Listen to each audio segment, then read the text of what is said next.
So I'm excited for this conversation, partly because I was able to lure Valerie Hudson to join the conversation. And so she'll be who's sort of the global expert on women, peace, and security.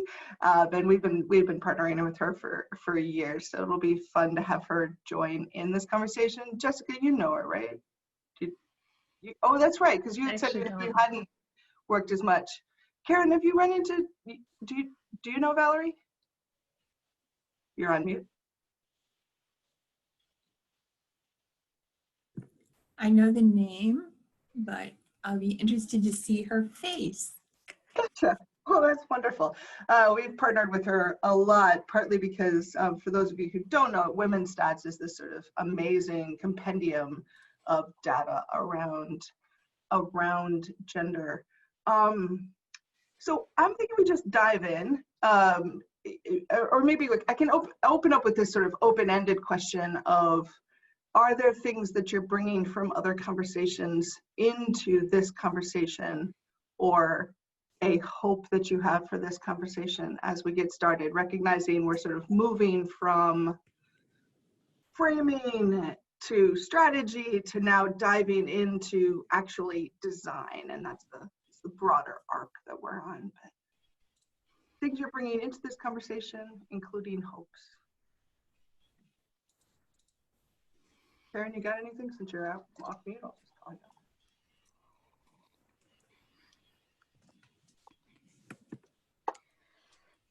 you. You're actually off mute, so you could do it.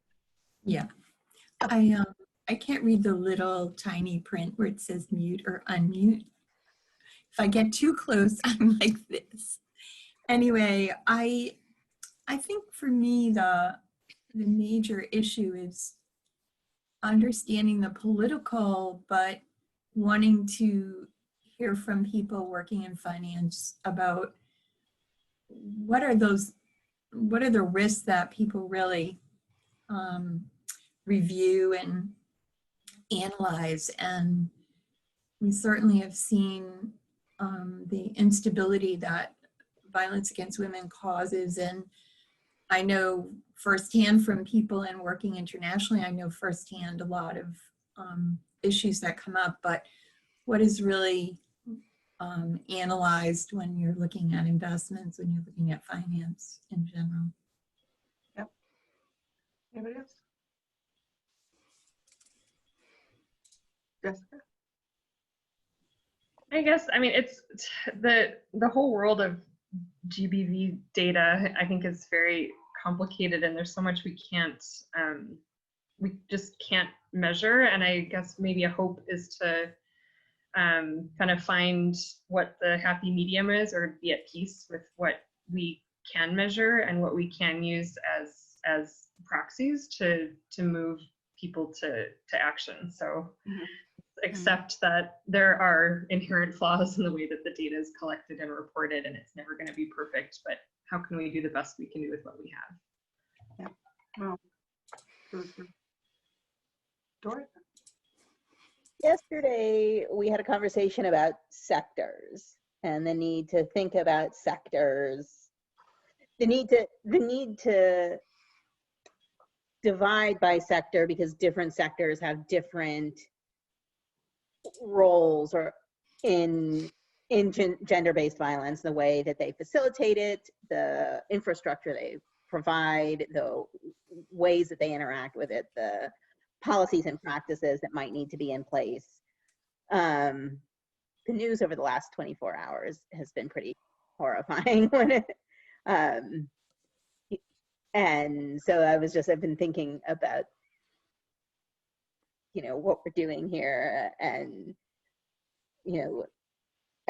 how we think about what we're doing here, and how we think about the news that's emerged over the last, while we've been sitting here having these conversations about what has been done in our name. And I'm still thinking about and processing it. One thing that comes to mind is the sector conversation, right? One of the ways this happened at the intersection of healthcare, and I put that in quotes because this is not care, it's care about what happened. and private prisons, right? So this is a place where diving in and analyzing by sector and maybe tying in what can we measure. And there's a problematic sector altogether. There's potentially ways of assessing what how are individual at the firm level, how are firms or entities within a sector interacting with other sectors or with sectors that are problematic. So we've started looking at the banking sector, and is the banking sector financing problematic industries where we've already said we don't invest in that whole sector because that sector is problematic. Now we start to look at, is the banking sector financing that industry, or individual firms in the banking sector financing that industry? Maybe we could start doing something similar in healthcare. Is that particular firm in the healthcare industry complicit in a problematic, so I'm just Right. sort of going back to that. Forgive me, but I looked at the New York Times app on my phone this morning and said, wow, I should know what's going on in the world and not just be running a conference, but maybe everybody else is fully aware. What's the Sorry, you want me to give a summary? A whistleblower complaint.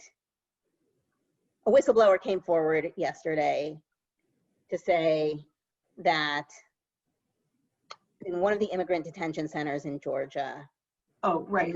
a number of women have been given forced hysterectomies, and now there are a number of women who have had forced reproductive surgeries have now come forward to validate that claim. So they have been sterilizing women without consent and without medical necessity. Yeah. In a private prison operated in our name by ICE, which sorry, did know that. Yes, did know that one. horrifying. Horrifying, and yes, I mean, insanity. Forced sterilizations in American history is really mind numbing. So that's what I was referring to. Yeah.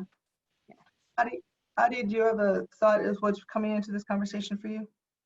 Yeah, for sure. I mean, firstly, just want to acknowledge that, what Dory brought up about the immigration detention centers and, historically as well, how private prisons have operated in America and the atrocities they've caused. I mean, it's just a horrible system and a horrible business model. But I was speaking with regards to this conversation, in blended finance, we see a lot of infrastructure deals, and I'd say about 30 to 40% of the deals we see are in the infrastructure space. And something a lot of times they struggle with in these infrastructure projects is embedding not just a gender lens, but even more with incorporating gender-based violence sort of lenses to this. And I think from our perspective, we've always seen gender-based violence be underrepresented in these situations and in the proposals that we see.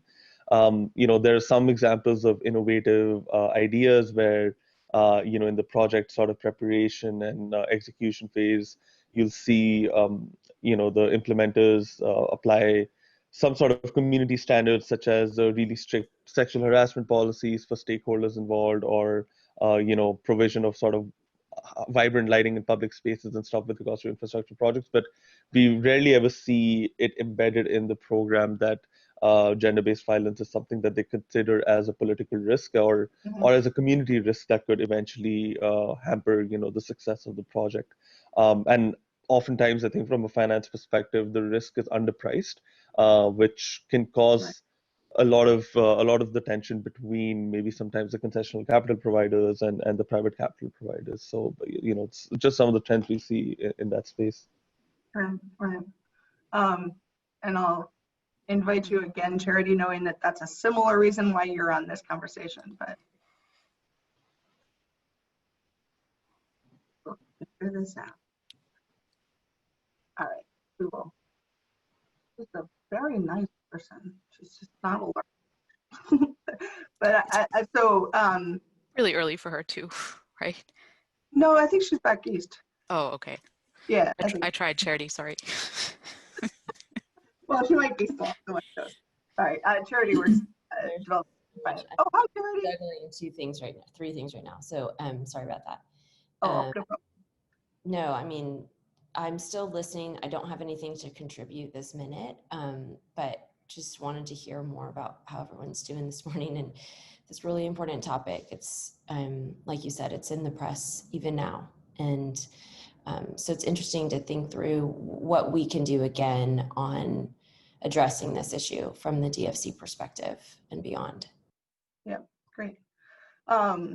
So that's part of the goal. And Erin, welcome to this conversation. I realize this is Erin works at Criterion and she hasn't been as much involved in Convergence, but welcome to our Convergence world. So this overlaps a lot with what you all work on in Power Policy, right? Mm-hmm. Absolutely.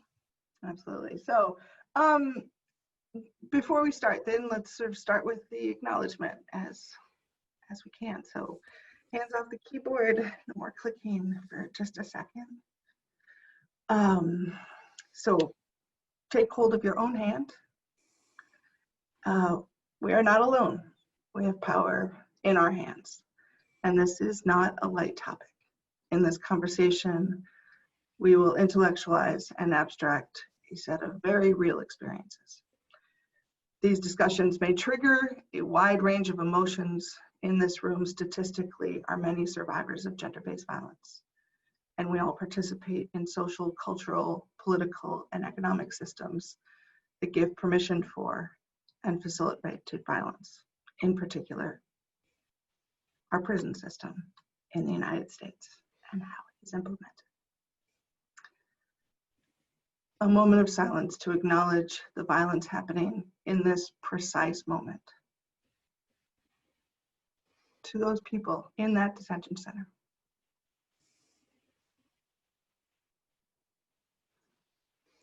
Now reverse your hands. Notice the difference. We've come together to create new possibilities to address the epidemic of violence in our world and connect it in new ways. We can do even more. So let us begin. All right, so the path of this stuff is really real some days, just really real. So the path for this conversation is pretty simple. One is because looking at the connection between gender-based violence and political risk in finance should be something that we can establish relatively clearly. Again, Jessica, with the caveats of nothing is perfect, but I don't know, Tia, your comment this morning of political risk should be like women on boards, right? It should be ubiquitous. This is something we have data about. This is something we can set up. And so I want to start with how does political risk work in finance? And this is a little bit for those of you for whom finance is not necessarily your first language. And just kind of, but also to tease out where does it matter most as we think about where do we want to focus our efforts. So how does political risk work in finance? Then lay out what do we know about the correlations between political stability and gender-based violence, and where is that data? I'm excited to actually have Valerie join this conversation, Valerie Hudson, who has a lot of that data and has been one of the leading researchers in this area. So it's just, I don't know, I was thinking of her last night, so I wrote her an email at like 10 o'clock last night. So I'm like, hey, do you want to join this conversation this morning? So she said, sure, that sounds fun. So she's showing up at 9:30. She's a good friend of Criterion. So thinking a little bit about the Women, Peace, and Security Index at Georgetown, Women's Stats. Jessica, you've got other places where you've got stuff coming together. But I think the Women, Peace, and Security Index is probably the most commonly known. So what are the correlations? What do we know about the connections? And then the real question is action. So one is, how do we get these correlations to be actionable, to shape decision-making in finance? What would it take to do that? And we've been thinking about this a while. And so actually, It's funny how some of these conversations ended up getting scheduled. In the other room is a conversation on infrastructure, because we know infrastructure, Adi, to your point, I'm glad you're here, and we'll sort of bridge between this and the other room in terms of infrastructure, but we know infrastructure is a place to focus. But there's other places as well, looking at political risk insurance more broadly. So where do we want to start? What would it take? And then the second question is not just what do we need to change in finance, but what do we need to change in the women, peace, and security world to be able to connect to finance, right? Because there's two ecosystems that would need to change for this to work. One is how finance would need to change. The second is what would need to change in how the work at Georgetown happened, or Jessica, you're thinking about how your work, which was not intentionally designed to work for finance, would need to shift. So I want us to think about sort of both sides of change, because it's not good enough for finance to change if the world that is actually generating the data doesn't actually have the ability to continue to produce. So that, I'm hoping that we can get to that kind of actionable piece relatively quickly, partly because at least for me, these connections are relatively obvious. And so maybe let's play those out. If they don't turn out to be, we might have to do a little bit longer. So in this, let's sort of play that out. Any game? Charity, now that you're actually able to participate more fully, could you come off video, on video? Is that possible? Yeah, hold on one second. Okay, the best. Thank you so much, Charity. All right, that the game plan for the day? Makes sense, the morning? All right, so let's maybe start with, how political risk works in finance. And I'll drop in, maybe a couple. Tia, can you drop in those Investopedia links just for those of you for whom this is new? There's two things that I think matter. One is just what does political risk mean? And then the second is sort of where does it play out in finance? And so I'm going to start with that. What is this political risk thing, and how does it play out? How do you want to start, just because you know this world pretty dang well? Yeah, I mean, I think the biggest sort of factor, and again, sort of, focusing on some of the projects I've seen in the infra world, and also, in other sort of sectors that rely on community involvement. A lot of the times what we see is political risk at the earliest stages, the first couple of years, is seen as a community risk. So how has the engagement with the community been? Have they been sort of engaged as a primary stakeholder? Have their needs and sort of requirements been incorporated into the design phase? And oftentimes what we see is that roadblocks in the process of getting projects approved and moving it along to the next steps, and more importantly, attracting sort of private investors to these projects, can get hampered by the local community not being on board with it. So it could be something as formal as getting land access sort of approvals, all the way to informal stuff such as the local community just not being happy with it, and that being a concern for some investors coming in. So I think at the earliest level, we see it as community risk. As we go on forward, that same community is sort of, the voter base for any sort of political representative. And essentially, they start becoming the voice of that community in a certain sense. But yeah, that's usually how we see it incorporated in. Cool. Dora, or this is, I think that's a really interesting way. I tend to think about this more as a long-term sort of macro level trend, less, I think it's really interesting to think about specifically at the community level. One of the things I dropped into a link is this PRS group, which is just an example of a methodology for how somebody would look at political risk. Dora, how are you all looking at political risk right now within? Right, well, because we are right now investing exclusively in US companies, it's less of a consideration for us in the sense, right, that the whole in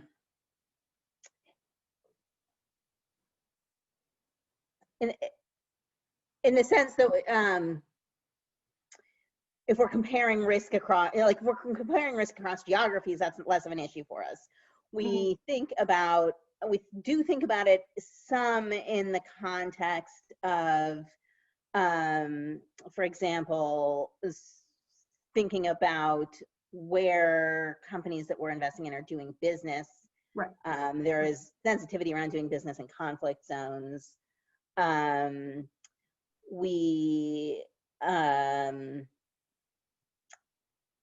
think about it in a little bit of a different way when we think about what we sometimes call social license risk or reputational risk. It's a little bit different than political risk in the sense of like sort of risk related to government or government affairs, but risk related to social perception of company behavior.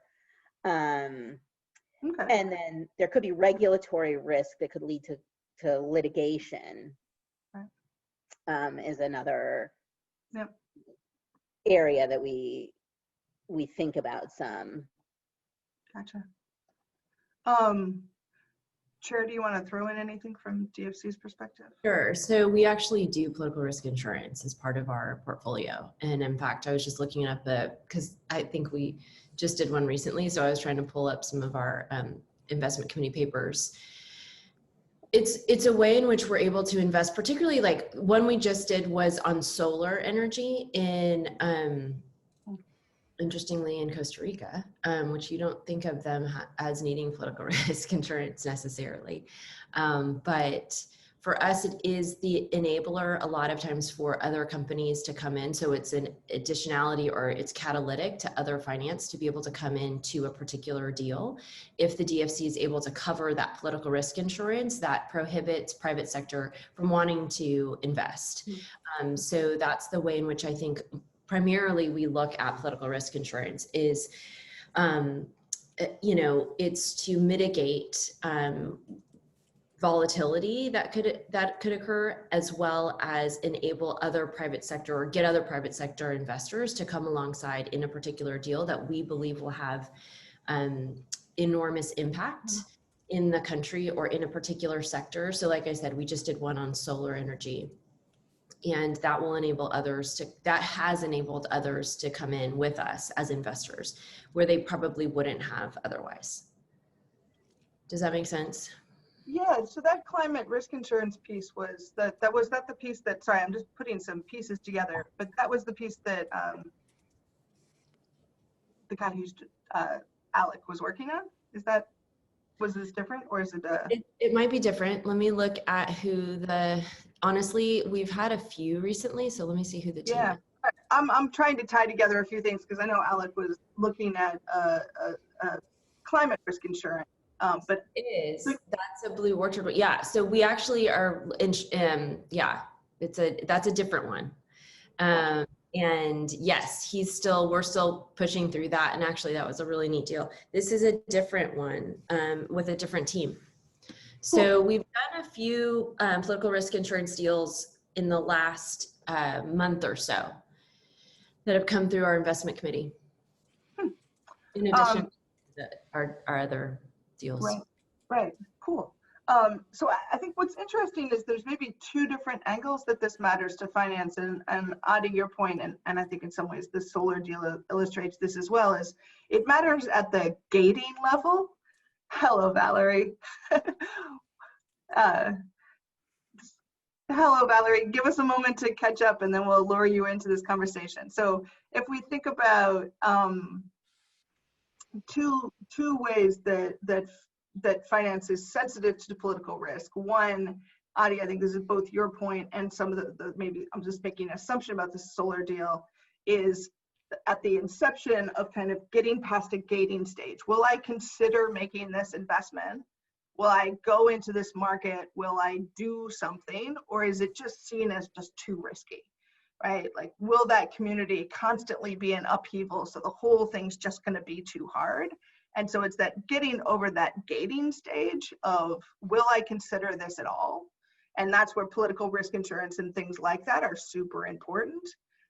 The second is really long-term, right? So what we've been having conversations about is, back to the infrastructure piece, it's not just the sort of inception, can I get over it, but where political risk shows up most is in things that are over 10, 20 years, right? Because if you have visibility to immediate political violence in a country, you sort of see that now. But some of the broader pieces is, how do we predict over the next 10 years whether or not there'll be violence in this context, whether or not there is violence now, right? So looking at some of those longer term trends.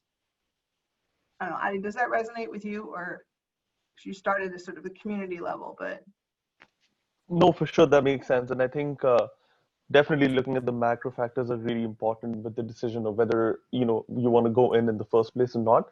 But I guess, my comments were more about once the decision has been taken, how it sort of plays out. But definitely the macro factors are extremely important. Yeah, and I think, if folks can click through to this PRS group, I found this, it's just an example. There are hundreds of these, right? Every company. Tia, can you drop it back in so Valerie has access to it? Because I think the links beforehand don't show up again. But just this kind of a rating system that's looking at what are the elements. So looking at page numbers on this. Hard to see.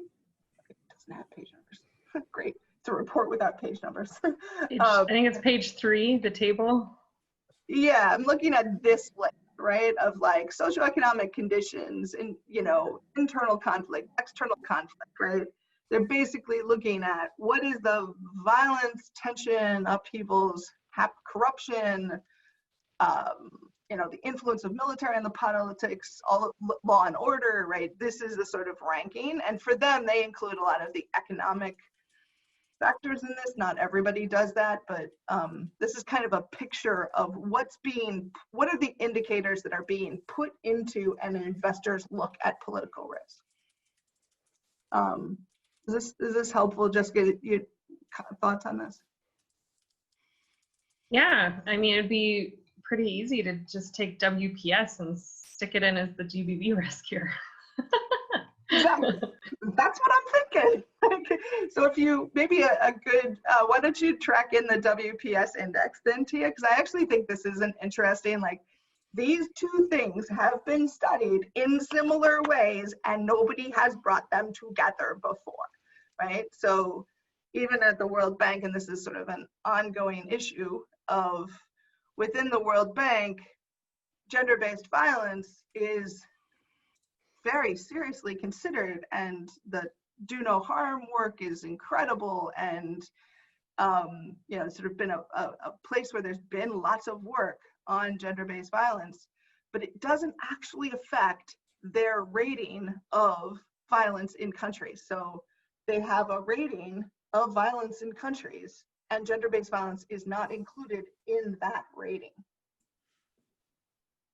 So it's something they work on, but as an impact area, not actually affecting the core ways that the World Bank produces an enormous amount of statistics that are used by the world to say, this is what violence looks like in the world, and gender-based violence is not included in those statistics, in those calculations.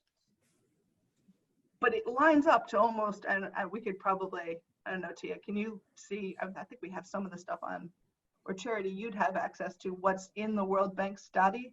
I know we had been looking at this a little bit before, but what's in the World Bank's data is pretty straightforward and does not include gender. And so the question is, why not? Because they are connected, and they're in fact potentially more powerful indicators than what we're currently looking at, more predictive. this is actually Valerie. I quote Valerie all the time when I speak about Valerie, I'm Charity. I mean, but this is something that I talk about when we look around the world. The best indicators for stability, prosperity always have to do, as Valerie has well documented, how women are treated, and the peace and prosperity of a nation rests on, it's indicated by the violence that happens and is perpetrated against women and men, frankly. I mean, when you look around the world, in Afghanistan is a great example, where women have been the most brutalized, men typically were mistreated as well. So there is that correlation. But Valerie, this is probably something Valerie can speak on. So we teed up the kind of finance side, and then Valerie came in perfectly at the right moment to say the sort of statistics on the side of what is the correlation between women, peace, and security, between security and gender, and in particular violence, I think are pretty well established. Do you want to talk to that, Valerie? Yeah, that's right. Hi, Charity. Didn't we meet a few years ago? Yeah, I totally remember. That's so great. It's so lovely to see some of you again that I already know, and there's some I don't know, but it's. So Jessica, you and Valerie do need to talk more. I will name that. Yes, I'm using your data. Oh, that's great. That's great. I'm such a data nerd. So whenever someone uses my data, I'm just so excited and happy. Yeah, this new book that came out, the big 600-page monster, it's kind of the culmination of everything that I've done in the WPS field, but it's there that we make the argument, both theoretical and empirical, right, that the oppression and subordination of women has outsized effects on all of these dimensions of national security and governance that everyone is interested in. Mm-hmm. And so not just security, which is what I focused on usually in my career, is how violence against women, subordination of women affects conflict and terror and so forth, kind of the bailiwick, the more narrow bailiwick of national security. But we expanded the concept of national security, look at other things, such as government and corruption and economic performance and even environmental preservation. And I think we were able to show, you know, pretty definitively that countries that subordinate women do really bad on all of this stuff. Then we had the theory that came in to explain, you know, what the linkages are. So one of the parts of the book actually sort of traces all the linkages. So why is it when you treat women badly, you get worse government? Why is it when you treat women badly, you get worse economic performance and so forth? And that's not to say there aren't feedback loops, right? That it isn't bi-directional, it is bi-directional. But I think we can certainly show the links going from women's subordination to these outcomes, these macro level outcomes that everyone is interested in. And so when Joy says, you know, global risk analysis doesn't even look at gender-based violence, when they assess how, you know, conflictual the nation state is, I mean, that's just nuts. You know, that's just insane. And that should be, you know, sort of the lead line for, you know, a piece in the Atlantic, is how is it possible that we could assess risk without looking at what's going on with half of the population? That is the definition of insane. Yeah. So that's all I wanted to say. It's nice to see you having this conversation, Joy. This is a great conversation. And we have 80 people. I should have pressured you more to join Convergence. We ran out of time to pressure everybody who really wanted to be here. But the sort of part of what we have is 80 people for the next couple of weeks looking at all these issues, and we're starting to move into the implementation side of things, of like, what are the things that we need to design, and then how do we go implement them? And so that's happening in the next couple of weeks. And for me, this political risk piece in the middle of it is something that should be implemented.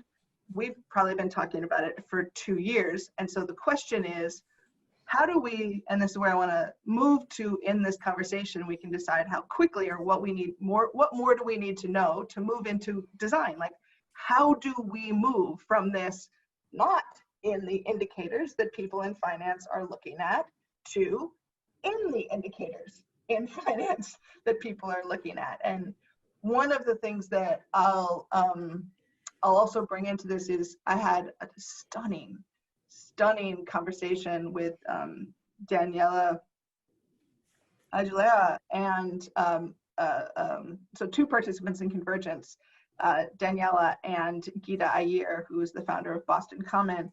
And what we spent 30 minutes talking about is why the future matters in finance. And it was a really fascinating conversation. So it'll be released today. It's just 30 minutes of why does the future matter so much? Because what I think is important about that, why that's relevant to the political risk conversation, is if we can develop correlative, what finance needs is correlation even more than causation. We need to know when this goes up, does this go up? And can we historically look at that and then go forward and say these two things tend to correlate, and then how do we move forward? But the piece that was so fascinating about last night's conversation was more about sort of the tail of that. Where are the exceptions where you're sort of used to this going up and this going up and we're really comfortable with it, but the exceptions to the standard, to the, I'm not a statistics person, but the things away from the mean are becoming more and more important. The things that were like, well, that might affect things are now becoming disproportionately important. But I actually think with this isn't these outside correlations of maybe there might be a connection between those two things. There is patterns of statistical evidence that say these two are connected, and there is no reason to think that they will not continue to be connected in the future. So anyway, I was blown away by this conversation last night between these two women, and so I commend that to you. But also, I think that's what's powerful about in an infrastructure project or in a investment in a company that's, again, obviously in part outside of the United States, but I do think somebody should be looking at political risk within the United States and maybe valuing that a little bit more than we used to. We sort of thought, oh, political risk is not an issue in the United States unless we can't seem to manage to have an election. So, I mean, some of those are maybe also tied to violence against women in the United States and the sort of level of disruption that we've got. We could have seen this coming. So anyway, I get really excited about this stuff. So the correlations are there, right? Are we good with that? Like, do we need to dig into that more? Adi, I realize most of these people are in this conversation more often. Maybe is this making sense to you? I'll sort of invoke you in this as a newer to this conversation person. You're on mute. Or you're disappeared. All right. So you can jump in whenever you want, Adi. Are we ready? Are we good with the correlation? Can we move to the design of how? Yeah. Mm-hmm. Okay, cool. So two sides of this that need to change, and this is where I think it's super important to have you in this conversation, and Karen, your work that's in this, and Jessica, is I think there's two sides that need to change. One is the people currently looking at women, peace, and security are not talking to people in finance and not equipped to do that, not funded to do that, not organized to do that, not trained to do that. I think it's that more than anything, Joy. I feel like there is a disconnect between the financial aspect of things and the policy or sort of political, if you will, diplomacy, all of those things. I don't think that they mesh well. They're different vocabularies. Mm-hmm. And I'm only saying this from having actually walked through this tunnel. I was on the more policy side, the political side, and now have shifted into DFC. And there is a totally different vocabulary and a different way of viewing the issues and then framing them from a finance perspective. So I think that might be part of it. And that's just, and that maybe I'm just speaking from my own personal experience, but I do think that could be part of the challenge. I will radically say yes, but feel free to anybody else to jump in on this. I'll radically say yes too. I think when you and I were working on that other project, it was apparent that I didn't know how to engage with this field well. And you and I, struggled. How do we, have this conversation? How do we bring it to bear? So I'm completely on board with that assessment. Yeah. Right. And so, I mean, I think, Charity, maybe that's an interesting frame for me to say, if we focused our attention on what we would describe as building translators, right? Building translators from the women, peace, and security world to finance versus thinking about how do we, because the thing is, there is sustainable data, like there are systems in place that are just not translated to finance. And in general, this is a no-brainer for finance, right? If the data was set up, there wouldn't, I don't know, I'm testing this, but at least within DFIs and development finance institutions, within some of the bigger ESG firms, adopting this kind of correlation would be easy, right, Dory? I think it's generally the case that finance people like data, and as long as you can see the materiality of the data, as long as you can see how it helps you make a better decision, it lowers risk or it improves performance, there's some correlation there. You want the data. More is better. We love data. And so it's a question of I think translation is the perfect way to frame it, right? We don't know how to use, I mean, I haven't worked on policy in this issue, but I also have worked in policy space and worked in, right? So it's really a translation problem. I think that's exactly the right way to frame it. We don't speak the same language, right? So on the finance side, we don't know to go looking for data. We don't trust the data that we can't understand and we can't see how to apply. And we can't see the materiality. And on the other side, right, if you, coming from the policy side, if it's not framed in a way that connects, right, then the interface isn't there. So I think if we build the interface, right, we solve that. No, I think that's exactly right. And just to reinforce that point, we ran this project which is really where we started looking at the Georgetown data in detail, and Valerie, your work as well, of this, we called it Glimmer, a gender lens on market risk. And it's a great title. A hard project, because we basically were able to take data sets, and this is where we really started mining Valerie's data. We were able to take data sets and say, how are those data sets relevant to finance, versus starting in finance and saying, can you give me the data that helps me prove this thing? And so that was partly where we ended up really uncovering some of the sort of broad pieces around how this could be connected to political risk. But one of the things we learned in that is we kept sort of taking these data sets, and particularly OECD data and other pieces, and we would then engage financial analysts and say, what would you do with this data? And sometimes they did the dumbest things with it, right? They would look at it and not know how to interpret it, not know how to read it. And so they'd say, well, you know what should happen is we should have new policies about blah, blah, blah, and we should go change the world. And I'm like, no, what does this have to do with your financial, like, I can't even describe how much of a disconnect there was. So Charity, I'm really struck with this idea of, if we start with, because in translation, you start with one language and then translate to the other unless you're doing simultaneous translation. So currently this is written in the language of gender and human rights and policy and foreign policy often. And how do we translate that to the language of finance?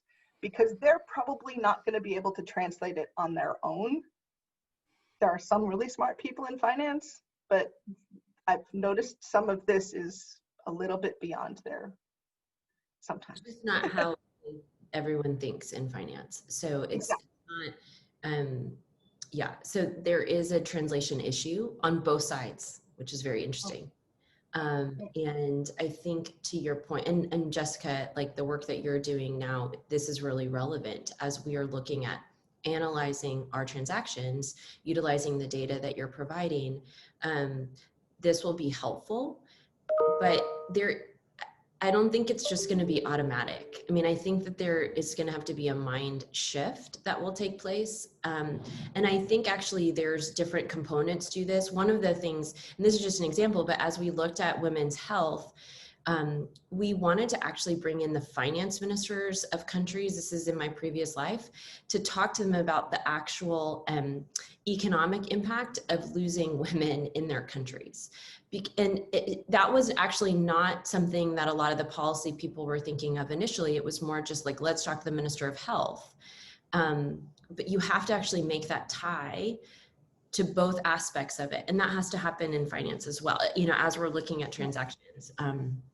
I wonder if we can look at what has happened over the last few years in the climate space and fossil fuel space as a model, and see if we can accelerate, you know, see if we can use that model and then accelerate it. You know, the kind of fringe, you know, leaders have been pushing divestment from fossil fuels for a long time, and have been poo-pooed by the mainstream investment world as, you know, as crazy, and you need the energy sector as a component of a well-diversified portfolio and blah, blah, blah, blah, blah, right? But have been saying, yeah, but historically, actually, you know, coal has been a terrible investment for a long time. You should get out, you know, even if you look at it from a risk perspective rather than a save the world climate change perspective, being invested in fossil fuels is a bad idea. And over the last year, maybe two, all of a sudden, you see mainstream investors, you see BlackRock and the biggest pension funds in the world, and I think it's the Norwegian Sovereign Wealth Fund saying, we are going to divest from fossil fuels because it's stupid to be invested in fossil fuels. They've come way down. They can't possibly recover because the world is shifting to renewables because they're cheaper. And Right. And so I wonder whether we can use and try and accelerate that model, kind of the shift that has happened, that there really actually are economic correlations. Valerie, you talked about that, right? There are real economic and you know, correlations to how women are treated, you know, and if we can make that case effectively, and we can look to kind of the climate change story to see kind of what the pattern was, what it took to actually get mainstream investors to understand that correlation. Maybe we can accelerate that change. We can use that work as a model. I think it's a great avenue to explore. One thing I want to name in this, and this has come up pretty often as we've talked about this, is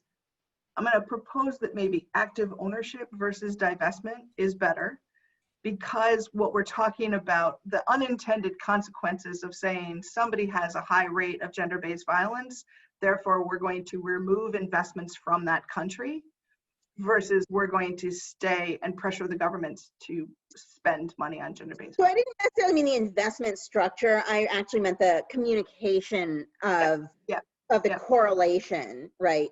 Using the methods to help people get to an understanding of the relationship, right? That there's that it has nothing to do with bleeding heart, right? Feeling of improving the world, that it's all about the economics, right? The shift away from fossil fuels isn't happening because all of these people suddenly woke up and want to save the world and they want to save the planet from climate change. It's happening because they suddenly realize that they're better off economically. They'll do better financially, right? So if we can skip over you should change your investment strategies to help women because that's the right thing to do morally, to you should change your investment strategies because you will do better if you invest in ways. And then we devise the ways, which might be investment in ways that drive change rather than divestment. So it's not an investment divestment argument. It's what drives the most change towards better outcomes for women, because that's because that drives better financial performance for your investments. Right. I think that's why I'm struggling a little bit with this whole thing. I mean, there are many ways in which trying to get finance people to incorporate a kind of social environmental lens is difficult. This one strikes me as incredibly simple. It's a pure political lens. It's a pure political risk lens that it's incredibly straightforward. And even with the translation piece, I guess I'm having a hard time understanding what the barriers are in terms of the kind of translation and the resistance here, because it's really straightforward to say that rates of violence are an indicator of stability and should be factored into political risk. So, I mean, where is the kind of gendered language, the bleeding heart language in that is meeting resistance? And maybe that's a question for Charity, I don't know. Well, and I also think, I think where Dorrit was adding, I think it's I totally agree with you. And where Dorrit was, I think what your comment was really helpful, is just in saying, let's put all of that aside and say, we're going to make a materiality argument here. Right. That's what, I think you're in radical agreement with Tia. Like, this is a materiality argument. We don't have to go down the other path.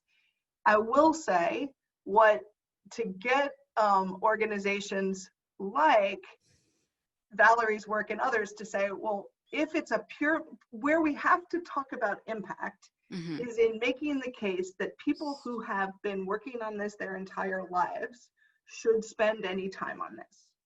And that's this theory of change of saying, if there was, and I think, I'm curious, Karen and Jessica, and like, if finance was having active conversations in saying political risk and gender-based violence are correlated, that, and I think, Charity, you're an exact case where this comes together, that makes transactions in finance more powerful to influence government spend on core issues of women's security, right? Like, the point of this is to raise the issue salience in the governments where we're saying we're increasing your rates of political risk insurance because you are not addressing these things.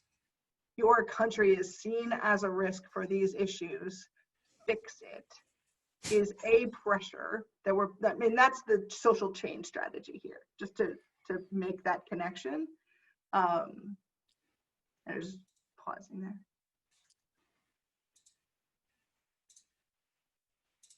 I think, Karen, you were about to say something. Is that right? Well, I wasn't, but I will.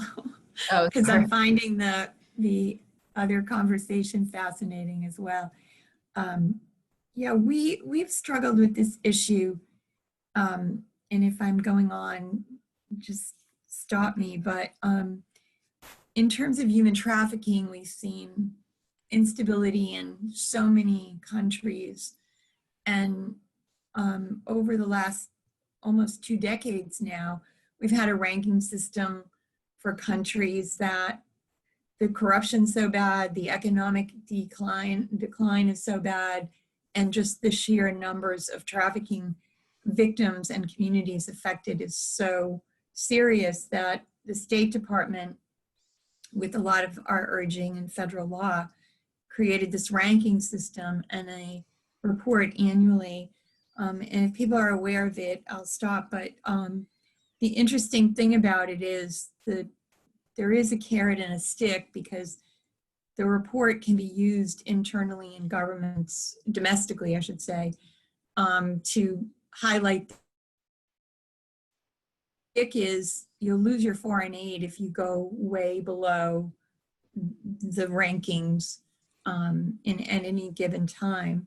So one of the things that's so tragic is, we've known about this as a field for so many years. There's whole sections of Nepal where there are no girls, and they have a major impact on several economic sectors.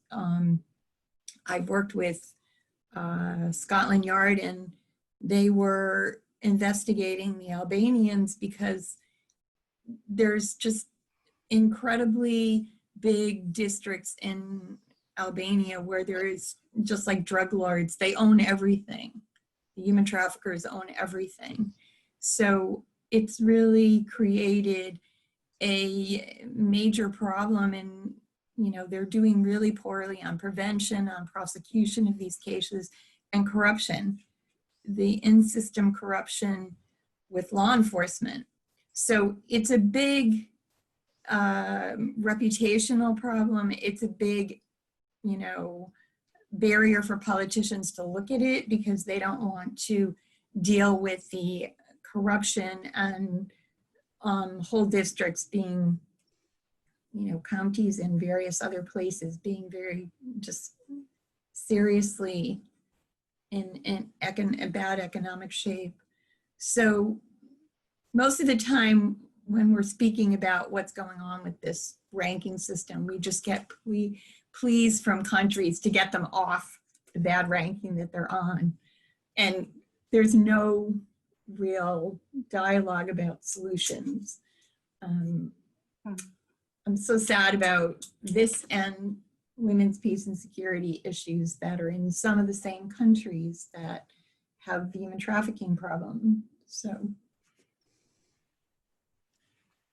then the question is, can finance be because most of this, again, has been advocacy to governments, not necessarily engaging systems of finance. So the question, and maybe we could hypothesize yes and try, right? Because at some point we won't know if we try until we try, but the hypothesis is that if finance could be another voice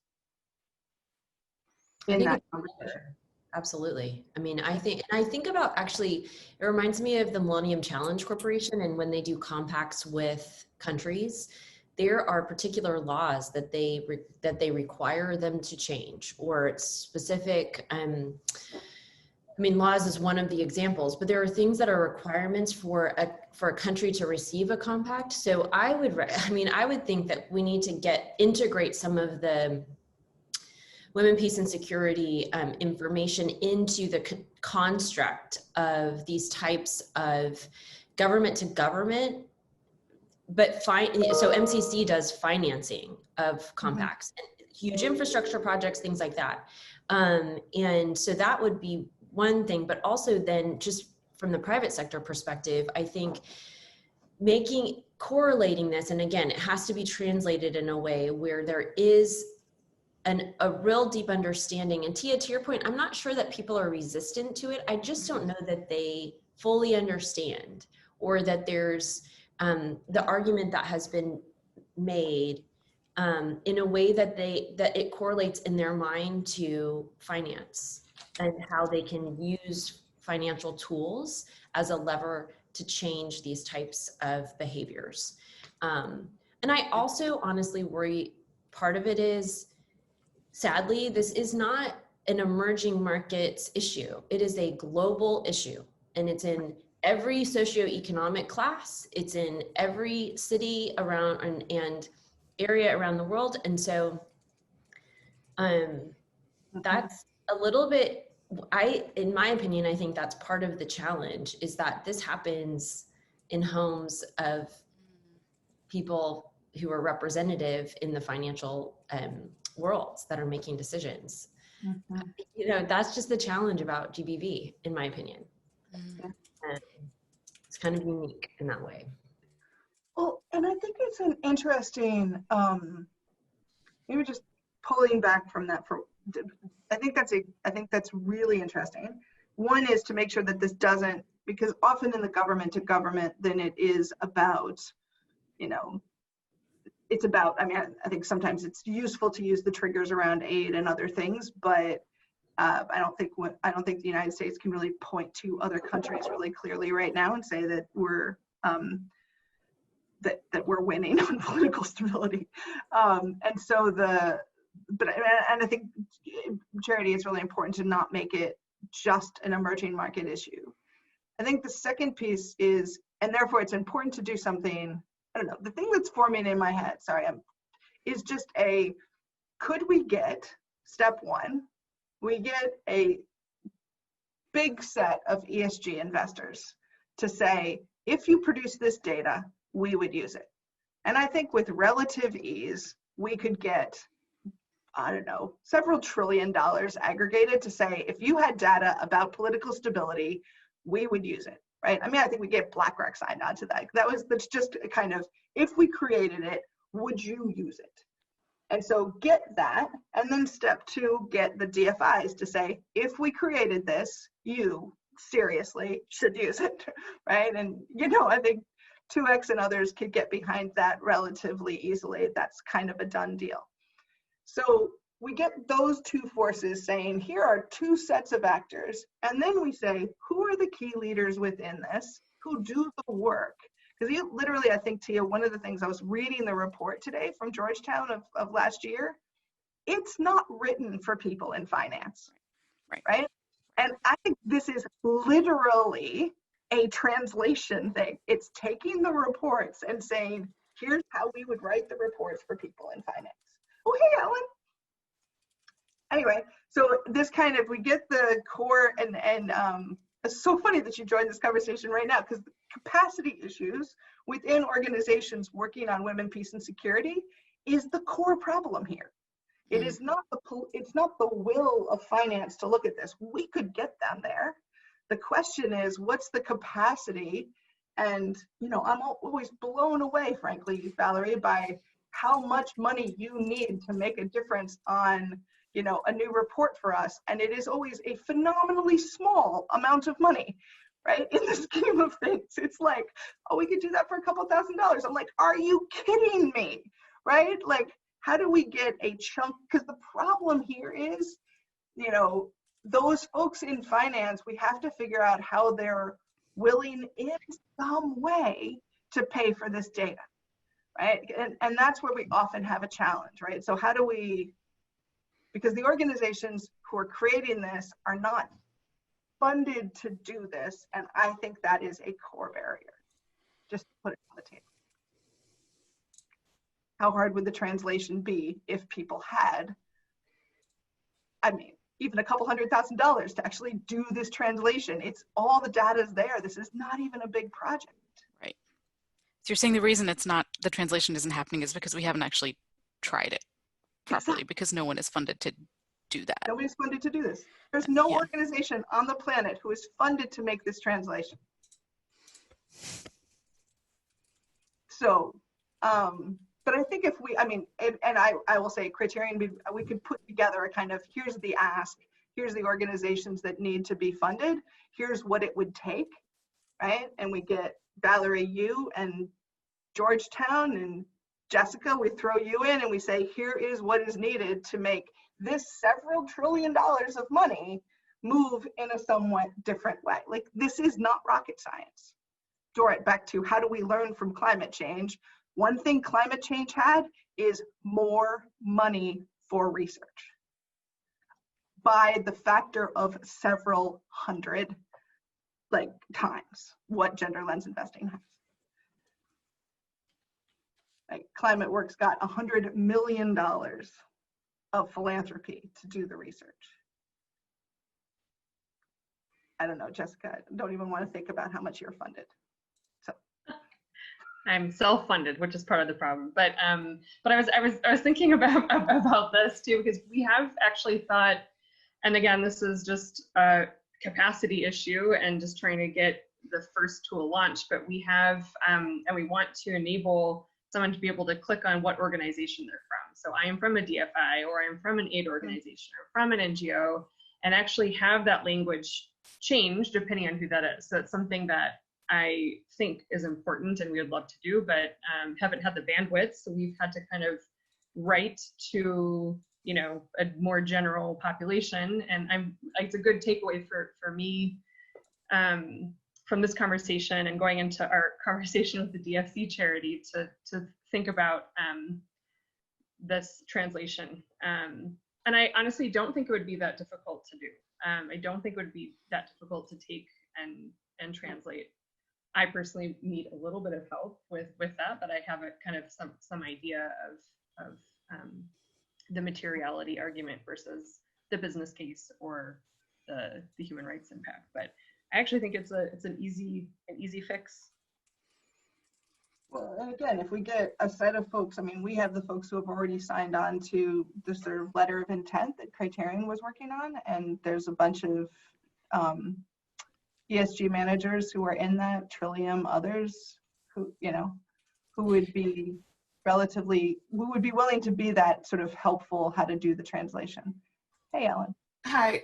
So sorry to just pop in here, but when you emailed me last night, I decided to get up early in the morning and join for at least a little while because I do have a call at 8. But it does strike me, we were in a call yesterday, Tia, where the conversation really was around the need to create tables of unlikely partners and how critical it is to kind of cross silo this work. And two things that y'all have just said that really make me wonder if this is as challenging as it might be. One of them is, you know, what would it take just for Joy and Valerie to write an article for Foreign Policy or some magazine or even the Washington Post that just lays out, given the moment,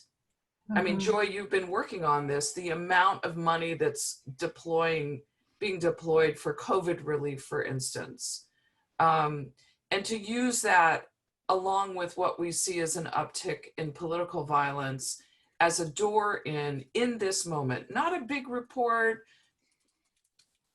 a 500, 800 word op-ed that just gets out at least the frame. That's one thought. The second thought is, and I don't have a lot of insight into this, but there is an increased look at the intersection between women and climate, and that being able to access some of that climate money, because there are now folks who are looking at that intersection more deeply.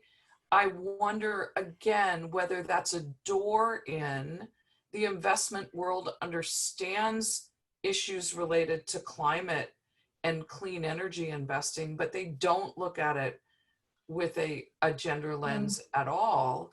And that maybe the question is to look at where in this moment are the simple intersections that might allow, obviously it's not gender-based violence, but it is gender-based violence at the core, right. But it perhaps to just take some small steps with what we already know and have, right, in order to begin shifting the cultural conversation. Again, this was yesterday's conversation, shifting the cultural conversation about why these two things need to be brought together. Right.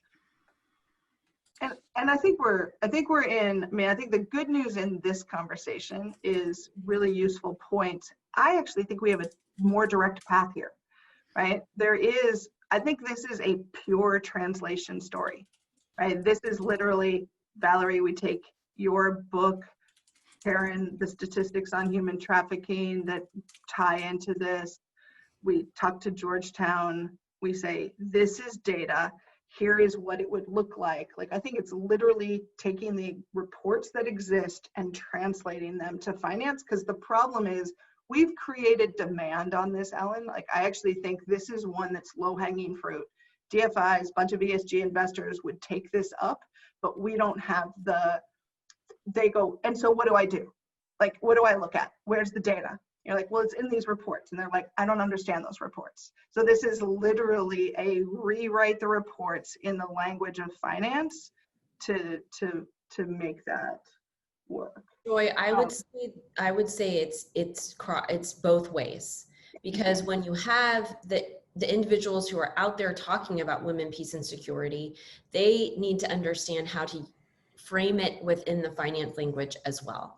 So it kind of goes both ways, but to your point, I think it is a translation issue. I don't think there's going to be resistance. It's just understanding how to translate the data and all this amazing, again, it's research and data, and then translating that into how do we utilize and leverage the finance to create change in this area. And I think 2X Challenge would really quickly get on board. I don't think it's actually a hurdle. I just think that it is just connecting the two. How many people, if we looked at the field of women, peace, and security, which Christina and our team knows better than, I don't know, Tia, you probably know this world better. Like, how many core organizations are there, right? That again, because I think, Charity, your point is really key, that we need to be thinking about women, peace, and security experts as the people who we train to be translators, not the finance people to be able to understand this, because I think that's a faster path here. How many organizations are we talking about? If we sort of got the leadership of those organizations together? I think you could do it with a handful of people. And I think some of the work that is actually undergoing right now, this conversation is making me think about, there's a whole effort right now with about, a core group of about 10 people led by the International Center for Research on Women that's developing a feminist foreign policy roadmap for the United States. They're working on first 100-day kinds of things, et cetera. And I just read the draft report yesterday. And while a lot of it is about government aid, there is actually nothing about finance in there, right. in quite this way. And I think if you sat down and had a conversation with Lyric Thompson at ICRW, I bet that that could shift pretty easily. Mm-hmm. Yeah, I'm thinking of, what's her name? Tia, who's what's her name? She's not Spark. Smash Strategies. Oh, Susan Markham. Susan Markham. Yeah, so Susan Markham, interestingly, is on our advisory board for our Power of Policy program, and so she's been sort of weaving in, thinking about how do we connect the feminist. She's a perfect bridger. Yeah, and she's been trying to learn finance she's been investing in it for several years now. So we're talking about a handful of organizations, right? ICRW. Anybody we're missing? I'm just trying to get really practical here. Already mentioned Georgetown, ICRW, the Council on Foreign Relations, obviously Valerie's work, Valerie's Center. Who else would you point to, Valerie? Yeah, actually, I was trying to dig up a list that I was sent by Yasmin Ergis about. Oh, yes. She sent me a list of sort of all of the folks that she thought were kind of the big players in it. So I can send that to you, Joy, if you're interested. I'm trying to search my Outlook inbox right as we speak to see if I can get that. So. Yep. You know, there's also Carol Cohn's work from UMass at Amherst. Carol is actually hosting, I can find the date, a conversation on gender and climate in the framework of feminist foreign policy development. That might also be an interesting conversation to be part of. Carol's been doing some work funded by the Swedish government on a feminist foreign policy roadmap that does include financing data.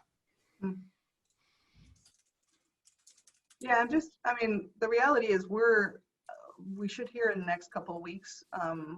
There's a partnership between us and GenderSmart and Andy. It's a consortium around improving research in gender lens investing. that would be a large-ish grant to the field of gender lens investing, specifically around equipping translators. So within that, we'll have a set of money to fund research projects for translators to practice, right? Not, you know, it's just about $3 million, but it's more money than has been flowing in the field to support research for a while, and they're still, this might be a nice thing to put a little pressure on the Canadians to say, hey, this is exactly the kind of thing that could get done in moving this forward.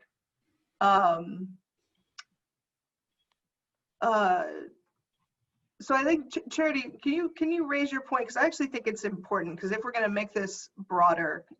Yeah, I was just writing to Joy, with regards to ICRW, I know Lyric pretty well, and one of the issues may be that they just don't fully understand the finance language again, and I think this is this translation issue. Yeah. So that would be my first point. The other point is I really think this needs to be balanced, and I'm speaking from a perspective of both, like, I think both conservative and progressive viewpoints need to be included in this so that it translates across the, because I'm thinking of some of the different individuals or organizations, companies, entities that would want to make this case. And so I think it's really important that it's implemented and seen by both as just, anyway, that's just my recommendation. And I'm thinking of like the JP Morgan DFI that just was launched. They might be an interesting partner. And, you know, they've just put 2 women into the succession slots for the head of the bank when Jamie Dimon leaves. And Jane Fraser just was announced as CEO of Citi. Like, so I think those are the kinds of organizations, especially I was thinking JP Morgan DFI, it's very unique. We're starting to work with them. It might be an interesting group to speak to about this and see if they'll take some leadership role. Yeah, absolutely. Well, and I think it also, I mean, I think at some point, not turning this into,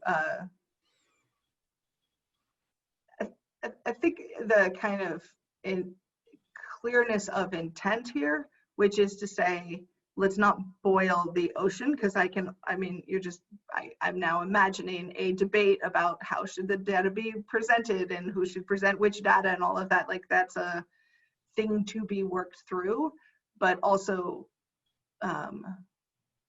yeah.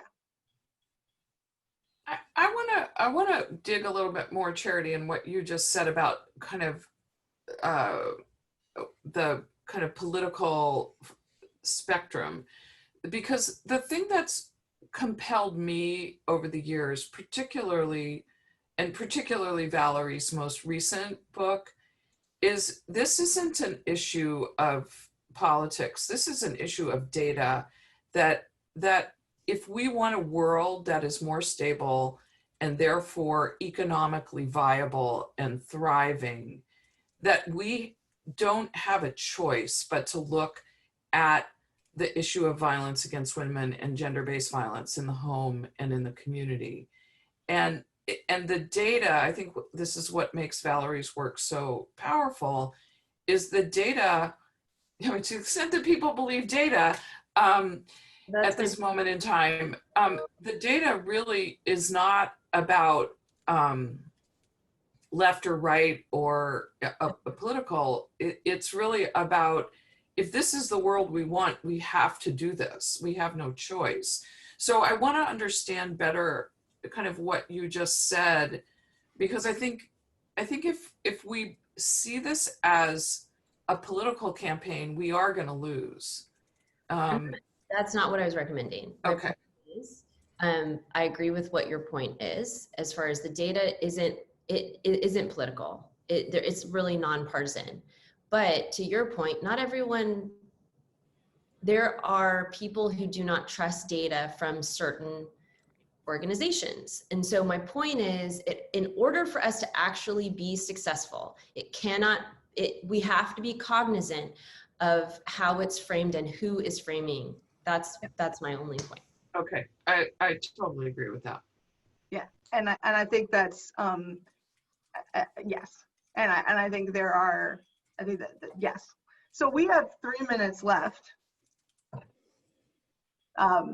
for this conversation's over, but not before this effort is over for sure. We don't have 3 minutes to finish this, but I don't know, thoughts. Valerie, are you glad you showed up in this conversation, or do you wish I hadn't emailed you last night? I'm very glad. I'm very glad to see the amazing women that you've lined up here on this one call. It's just fabulous to see all of you and engaged in this. I truly do think that it can happen.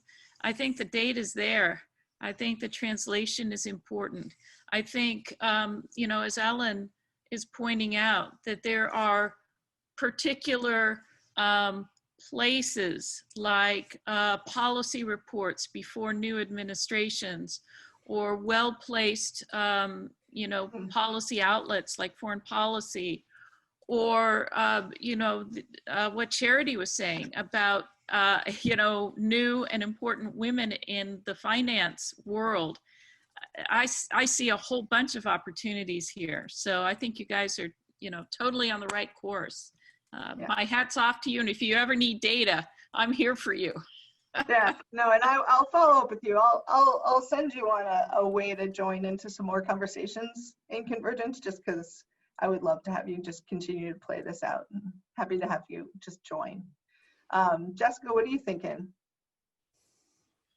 I think I'm just very excited, because I think, as you said, this is a really simple fix. It's like okay, we need to translate this from English to French or Spanish, and it's exciting when there can be some low-hanging fruit, easy fixes to create momentum. And I'm excited to see what I can do on my part as well to be part of that. So thank you. Dorit, thoughts?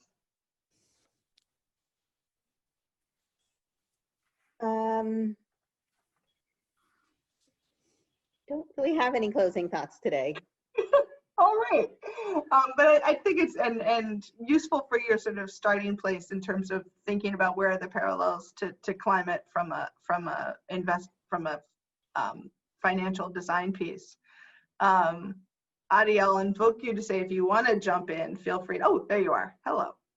Hey, yeah, I mean, I think it's a really useful sort of distinction that I've, you know, formed in my head after this conversation about having a sort of proactive and reactive approach. A lot of times companies have sort of shown that we need to do social betterment just because for the social good, but I think translating that to economic feasibility is crucial to get that domino effect of private sector involvement. So that's been a really good takeaway for me.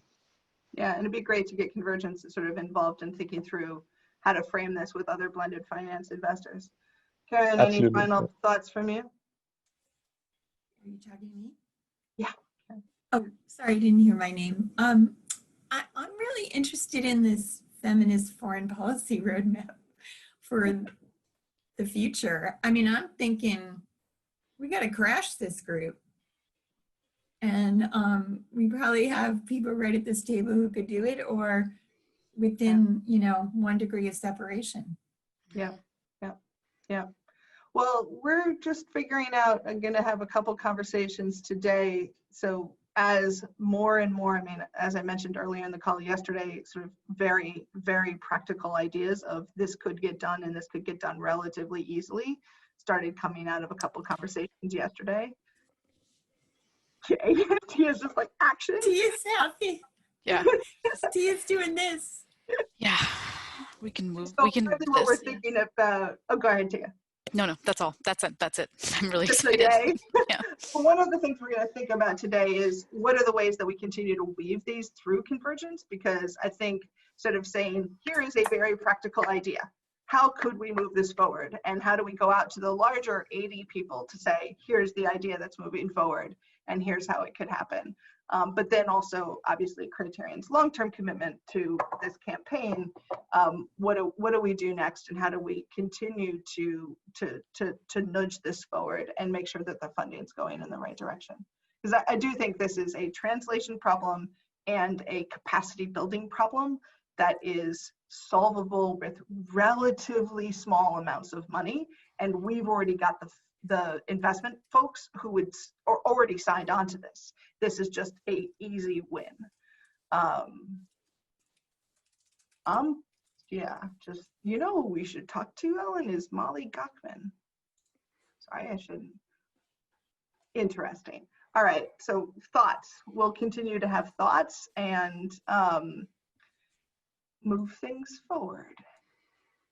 And yes, we will continue to, it's exciting, isn't it? It's just like stuff's moving forward and all these people coming together in these great conversations.